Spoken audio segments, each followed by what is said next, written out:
everyone, welcome back to my channel, True Crime and Felines. For my subscribers, welcome back my feline friends. For those of you that are new here, my name is Brandy, and every Friday I will bring you a true crime case or mystery with one or more of my 14 felines. Do you have a problem with that? I hope you like this channel and subscribe and become a feline friend. I apologize, I did not do a video last week. I got sick. No, it wasn't COVID. I was tested. But I caught some sort of bug and I was coughing. It was like some sinus coughing stuff. And I coughed so bad that it ruined my vocal cords. And I actually coughed so bad that it threw my back out. It was terrible. I couldn't talk for like 4 days. It's terrible for somebody who likes to talk. But to make up for this, I bring you a very intriguing case this week. This week's case takes place in the 1920s. Wow, I do a lot of cases in the 1920s, don't I? Anyway, this case has it all. There's an heiress, a reverend, and a singer in a church choir. It has love and sex and murder. So let's get started. Edward Wheeler Hall was born in 1881.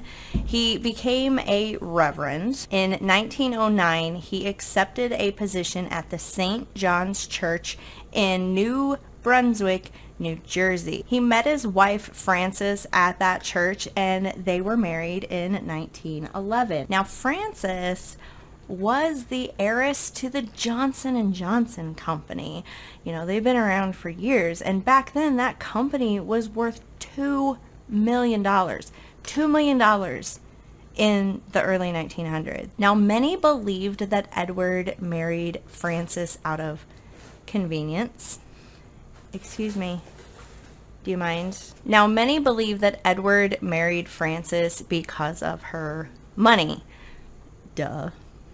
Because many would say that Frances wasn't unattractive, but she wasn't attractive either. I mean, usually when a family has a lot of money, you kind of know they have a lot of money, and she just didn't dress the part, I guess. And Frances was also known as like a spinster or an old maid at the time because she was 27 years old and she wasn't married yet.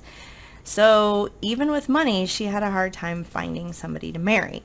Now, marriages of convenience were very common back then because you kind of wanted to marry above your station. And Edward, being, you know, kind of new to the New Brunswick area, needed to build up a reputation to get more parishioners to the church. So marrying Frances, a well-known person in the community and having a lot of money to boot, that kind of was a win-win situation. Edward would get a leg up in the community and Frances would no longer be known as a old spinster. So they were married and they ended up settling in Frances's family home, which was of course this huge mansion. They lived there with Frances's brother Willie, who would be known today as having Asperger's syndrome, so he couldn't really take care of himself. So that's Edward. Now, Eleanor Mills was born in 1888. She would end up marrying a 25-year-old man named James when she was only 15 years old in 1903. They would end up having 2 children together, Charlotte and Daniel. Now, James worked as a janitor at a local elementary school, so he didn't make a lot of money. And he was also said to be pretty unambitious. He was just happy what he was doing and didn't really want, I guess, the luxurious life. They lived in a pretty run-down part of town in an apartment, and neighbors would state that Eleanor just seemed bored all the time. Now, both James and Eleanor would start becoming very active in the church at St. John's. James became a sexton for the church, which is pretty much he cleaned up and did janitorial duties around the church, more on a volunteer basis. So Eleanor was very involved in the church. She ran the local women's group. She was involved in like almost all the church's activities, and she was also a singer in the choir. Now, she was a great singer, and I guess a lot of women envied her vocal skills as well. So she was kind of a standout in the choir. Excuse me. What? Why are you mad? Now, sometime in 1919, an affair started between Reverend Edward and Eleanor.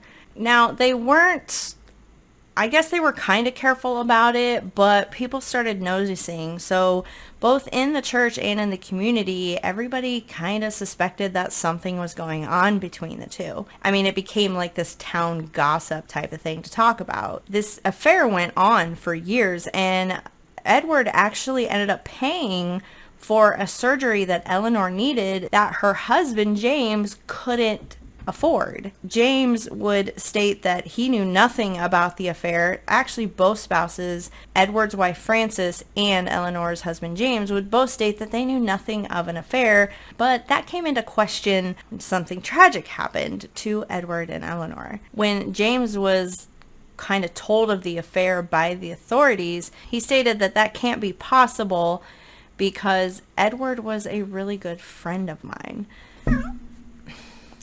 You are naughty.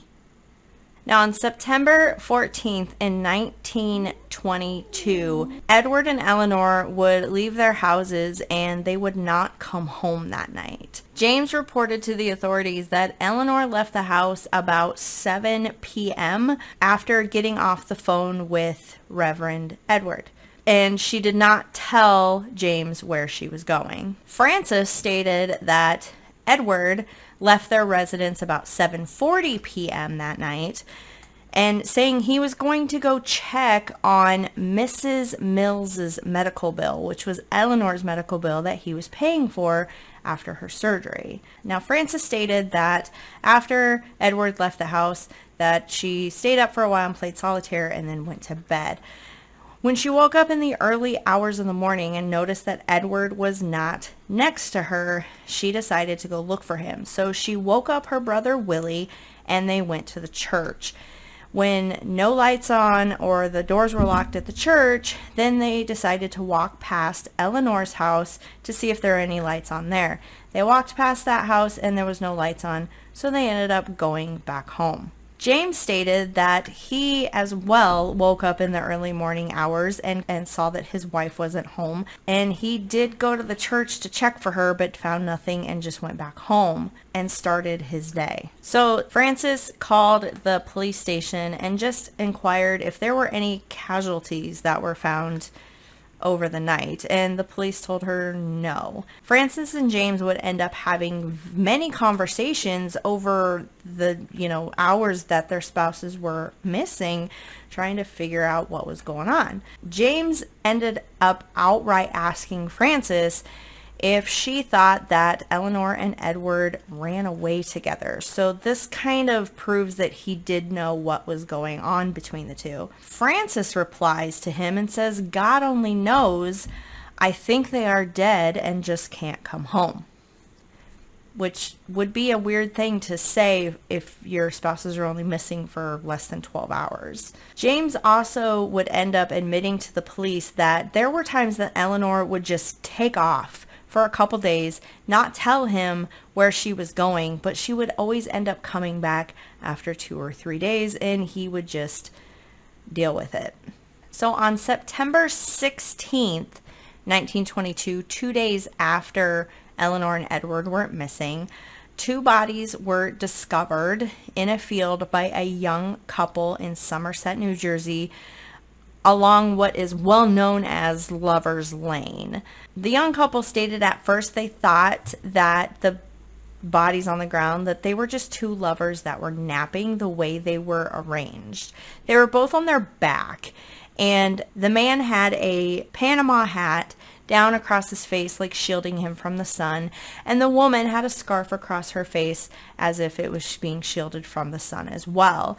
The man had his arm outstretched, and the woman was laying on the man's arm, and she gingerly had her hand on his thigh. However, as the young couple got closer, they could tell that these two bodies were actually dead, and they notified police. Authorities came out and quickly determined that this dead couple, was in fact Reverend Edward Hall and Eleanor Mills. Both bodies were shot with a .32 caliber pistol. Edward was only shot once between the eyes, but Eleanor was shot 3 times. But that wasn't all. Her throat was slit, and it was so deep, her larynx was slit as well, and you could actually see the neck bone, the backbone through her wound. She obviously took the brunt of somebody's rage. Now, based on the fact that authorities saw that there were maggots already in the wounds on these bodies, is that they had been there for at least 24 hours. At Edward's feet was his business card propped up that somebody had left there, assumingly the killer had left there to help identify who that was. Between the bodies, there were a whole bunch of love letters that were actually torn up and kind of tossed in between them. So after years of all this gossip and unsureness if these two were having an affair or not, it actually was kind of confirmed that they were. So the investigation started, and it started with, of course, autopsies. Autopsies determined that the couple was shot at point blank range. Eleanor's throat, it was almost like the larynx was ripped out, and they determined that her tongue had been cut out as well. It's almost like whoever took the rage out on her knew that she was a singer and destroyed that part of her. So, of course, media went crazy on this, and the scene was descended upon by all these gawkers, onlookers, and tourists. The authorities failed to, isolate the scene, and so all these people were coming from everywhere and just trampling over evidence in the field. I mean, it got so crazy that vendors even came out and started setting up booths and selling like popcorn and balloons. It was just a crazy circus. Now, the bodies were found underneath a crabapple tree, and everybody was so amazed and everything by this crime that they started taking souvenirs from the crime scene. And this poor crabapple tree that was very lush and, blooming at the time was literally stripped down, where people were actually taking bark off the tree as souvenirs. When the tree got stripped down so much that there was no branches or bark left, then what people started doing is taking dirt from the field and putting them in little jars and selling them for 25 cents a piece. So this got crazy. So of course evidence was being probably stolen and trampled and everything else, which goes to my point of, if you are a true crime fan, do not let people tell you that it's weird, because this was a fascination clear back in the 20s, and for all time people were interested in this, so it's normal, it's okay. So back to the story. So everybody's trampling this crime scene, right? Okay, so authorities, of course, are going to look at the spouses first, because they're aware of this affair going on. So first they talked to Eleanor's husband, James. Now, he was questioned, and they quoted him as being dull and harmless, almost AKA too stupid to pull something like this off. But he also had strong alibis, because aside from leaving his house to look for his wife, which he was spotted at the church and then back home really quick because they lived not far from the church, he was in his garage putting together these flower boxes. He was doing woodworking, and his neighbors would stop to talk to him. So he had a pretty strong alibi that he didn't go to the crime scene at all the night of September 14th, when they think the murders actually happened.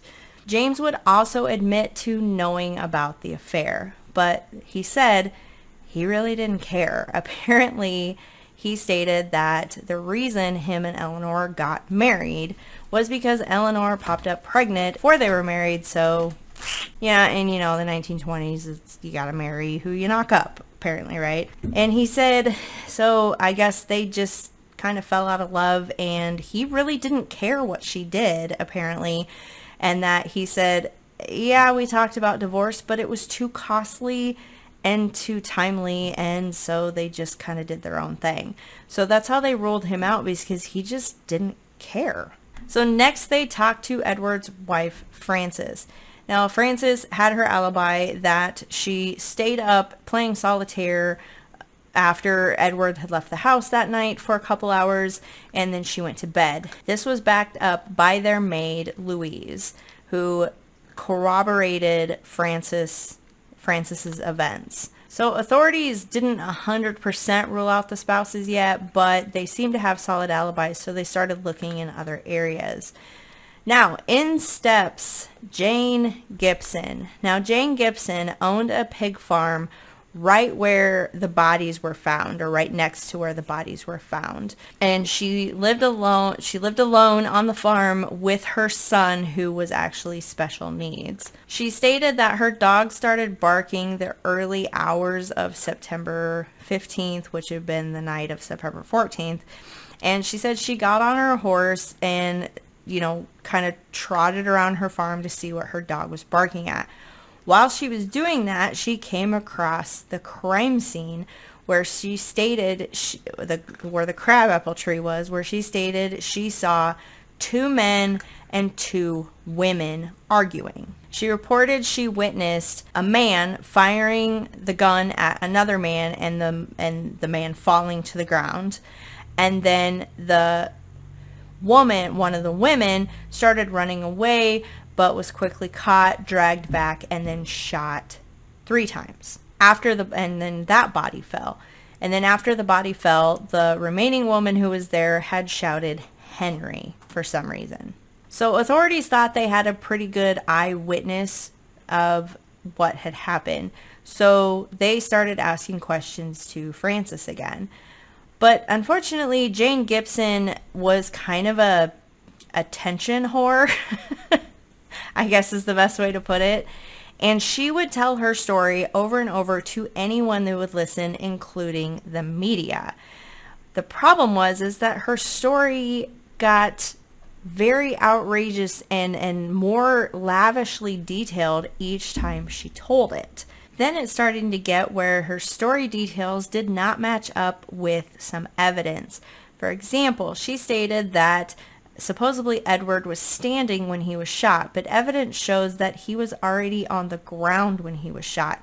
What had happened is they had found a lead pipe on the scene, and there was a bad bruising behind Edward's knee. So they're thinking whoever did this probably hit Edward with the lead pipe behind his knee, which made him drop to his knees or fall down, and that's when he was shot. So as Jane's stories got more and more exaggerated, I guess you could say, the media dubbed her the pig woman because she owned a pig farm, and that's what she was known by. And then everyone started to stop listening to her because her stories were losing credibility. And so now she was just known as somebody that wanted attention, and the media stated as much. One of the last stories that the media ran that she told, her story got so detailed that she actually, before, when she said she had no idea who these people were and didn't recognize any of them, her story became so lavishly detailed that she put Frances and Willie at the scene, that she was 100% those were the 2 people at the scene. Even when shown pictures before, she had no idea who these people were.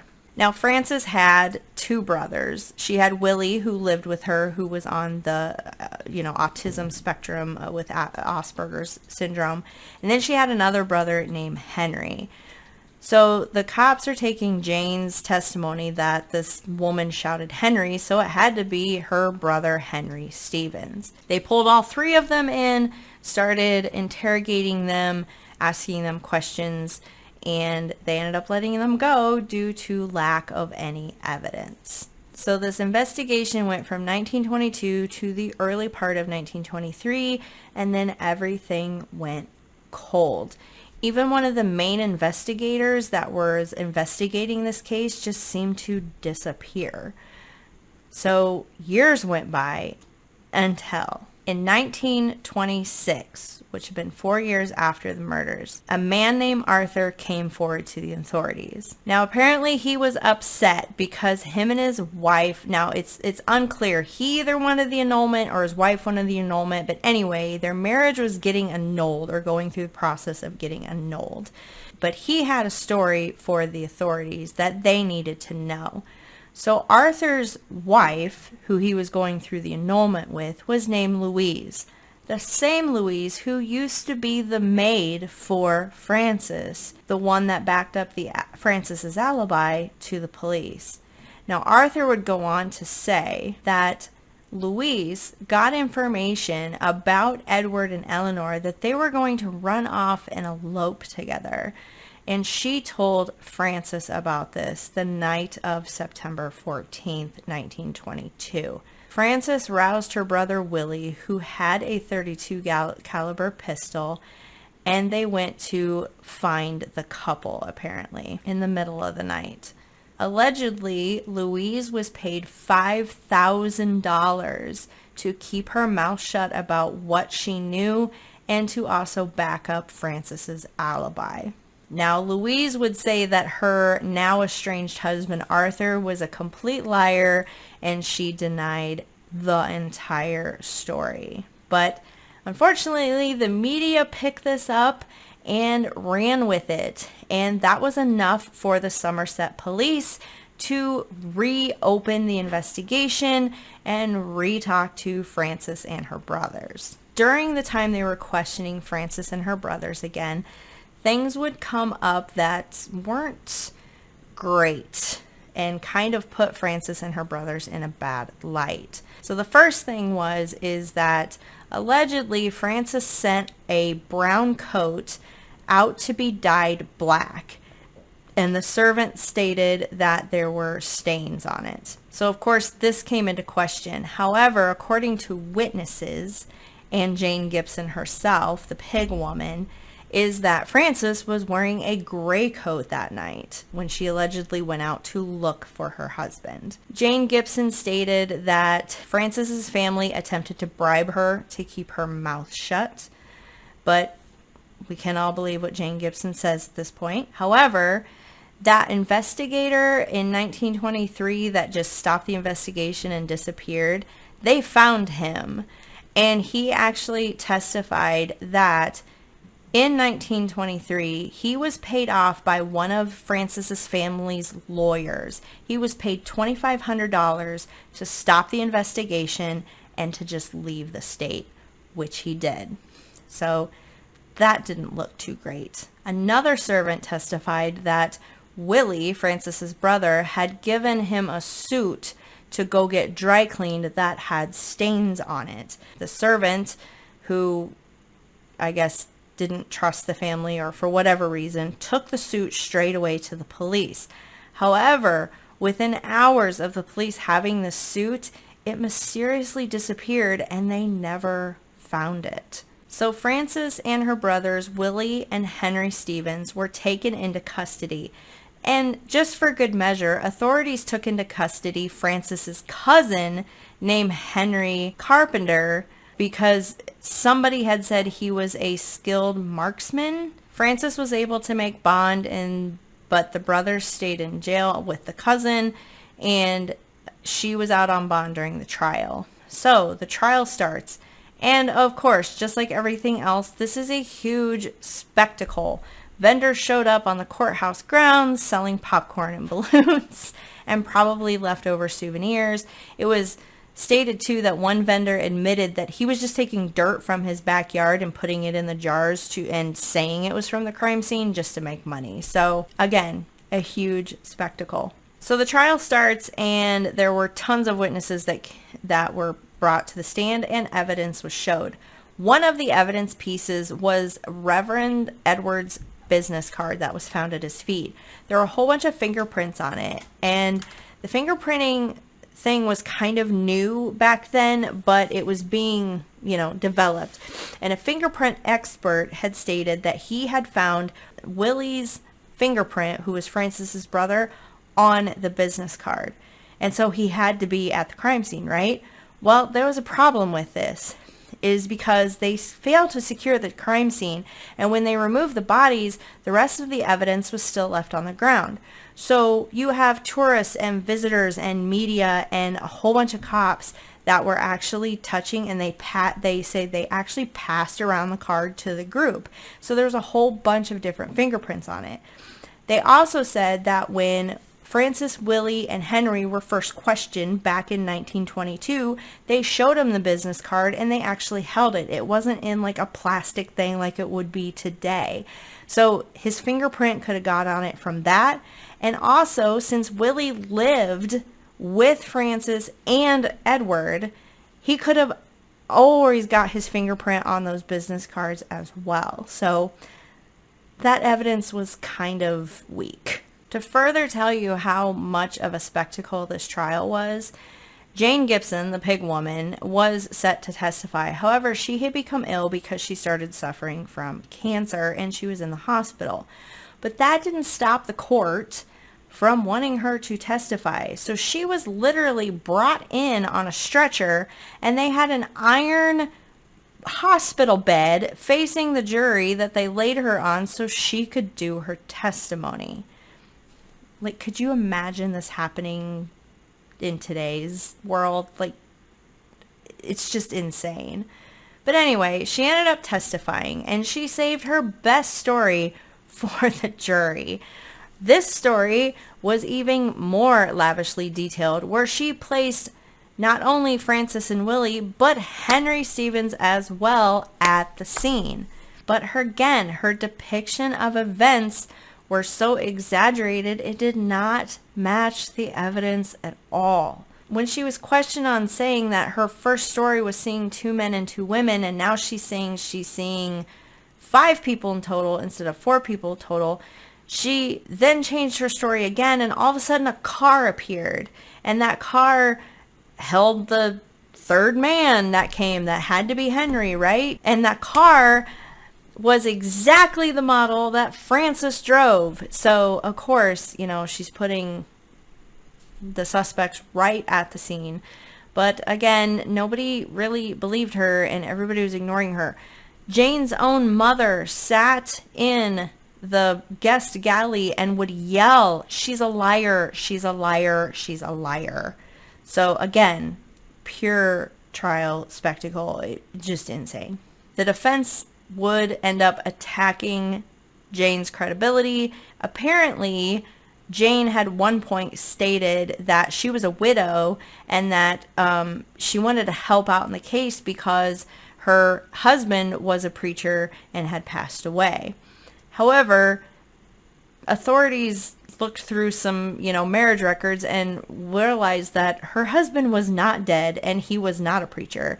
His name was William Easton, and he was actually a toolmaker, and he had left Jane years before because of her infidelity, and he just never followed through with a divorce, apparently, because they were living separate lives. He said that Jane had a very brilliant mind and was known to exaggerate and lie about things as well. When Jane was confronted with this, she denied that William Easton was her husband and that they were ever married. There's records. Oh, Jane. So Francis's brother Henry Stevens was the one that was accused of actually firing the shots into Edward and Eleanor. However, he stated he was 50 miles away on a fishing trip, which was backed up by 3 other people that he was with. Francis's brother Willie was accused of supplying the gun for the shooting. However, even though Willie knew how to use a gun, the .32 caliber pistol that he had, the firing pin had been removed so it wouldn't work, so he wouldn't hurt himself. Because again, remember, he was on the autism spectrum with Asperger's syndrome, which wasn't known back then, but in today's standards, pretty much is what they're saying he had. And because he was special, there would be no planning on his part of how this would go down. Then Frances took the stand, and because of her, reputation and her very proper demeanor, she kind of won over the jury, and they believed her for the most part. So after 157 witnesses and about 5 hours of deliberation, the jury would come back and find Frances, Willie, and Henry Stevens not guilty.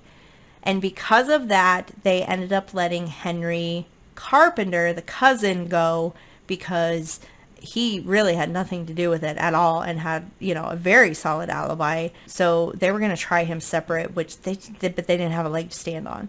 So all 4 people went free. There was just a very much lack of evidence.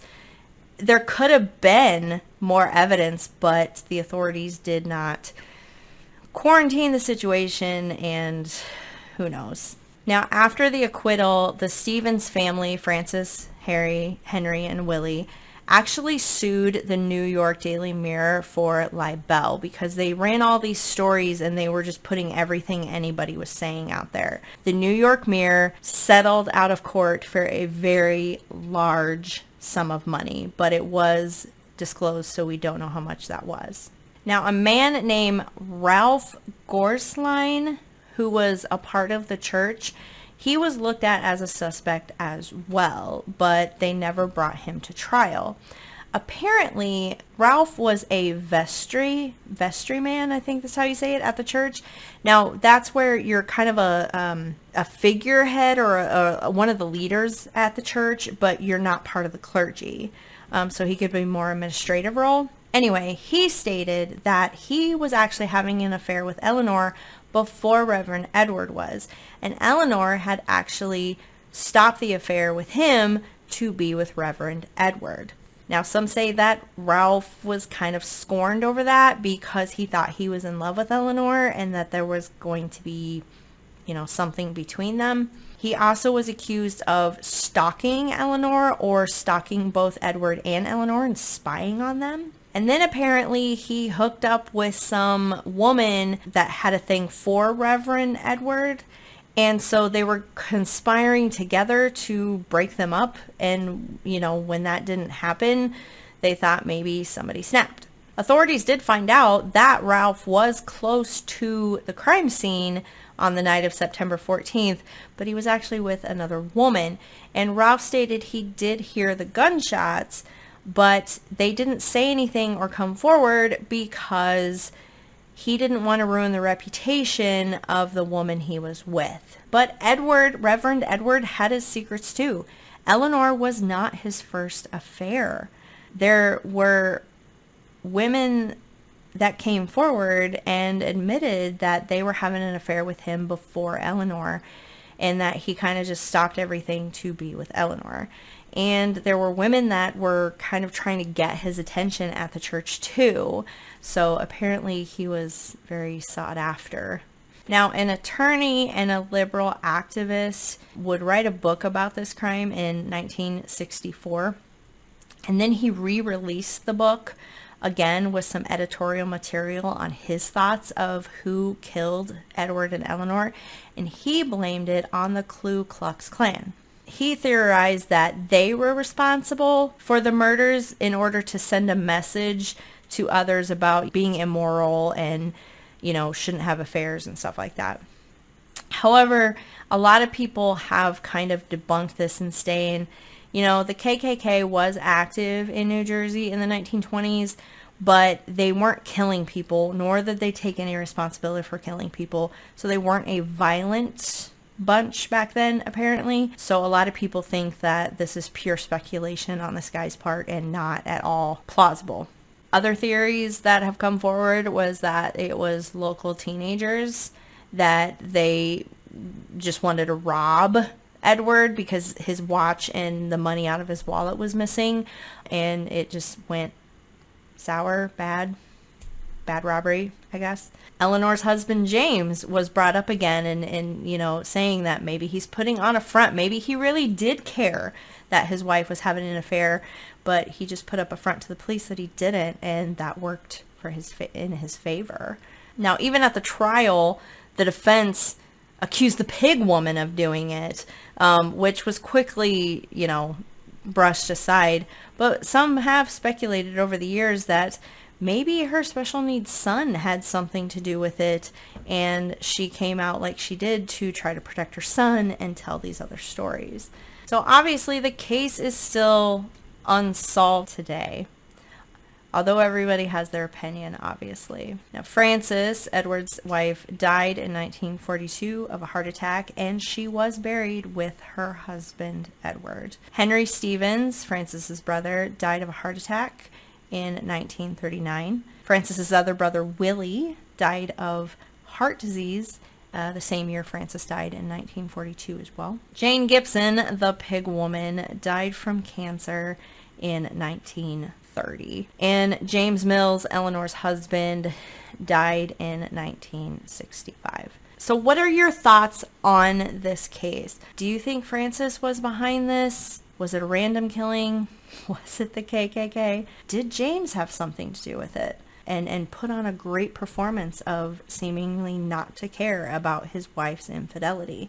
For me, when it comes to Frances, it could be that her brothers may have done this and Frances knew after the fact, because I feel like if Frances was there, why would you place the bodies in that kind of romantic position? I wouldn't give them that. I guess it's just, why give them that dignity of dying in each other's arms, I guess. Usually a person that's scorned enough to kill somebody, they're not going to give a thought to that, or they're not going to place them in a position like that. Unless they were sending a message, but I don't know what message you're sending. Everybody already knew they were having an affair. So, and I think that's where the KKK comes in, is they were proving that they were infidelity and there was love notes and everything like that. So place them in a romantic position to prove that they were lovers. So I don't know. That's just me. I just find that hard to believe. But I'd love to hear your thoughts in the comments down below. Please don't forget to subscribe. I would love for you to become a feline friend. And I will be back next Friday with another true crime case or mystery. Unless I get sick. But I shouldn't. I should be built up. My antibodies should be built up. So I should be good. All right. Thanks, guys. I will see you next week. Bye.